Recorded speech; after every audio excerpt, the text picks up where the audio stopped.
Hello, my 3D printer peeps. I'm here with an AMS2 Pro. I get a lot of questions asking me what it comes with. Does it come with PTFE tubes? Does it come with 6-pin cables? Does it come with an AC adapter? Does it come with a buffer, a splitter, a hub, a 4-way? Let's put all those questions to bed and play What's in the Box with an AMS2 Pro. Please don't open your boxes with razor blades. One day, you or the component will end up in the ER.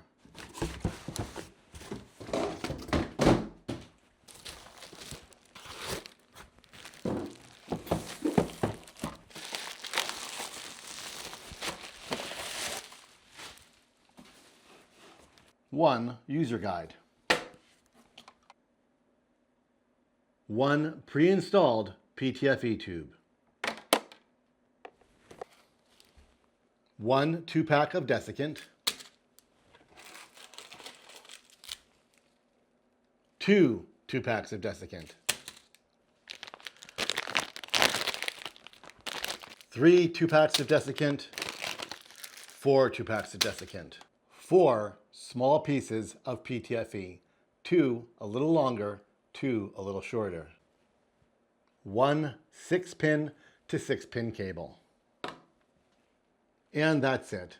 No AC adapter, no buffer, no hub, no 4-to-1 adapter.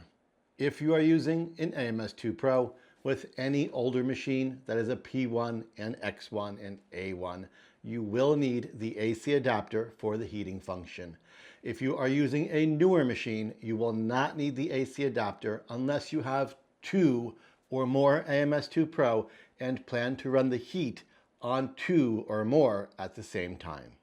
If you have a P2S that did not come with the buffer, you will need to order the buffer to install the AMS2 Pro. I will leave a link in the description.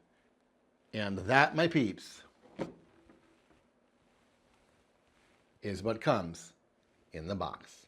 I'm Mr. Greg, and you're on 3D Rundown.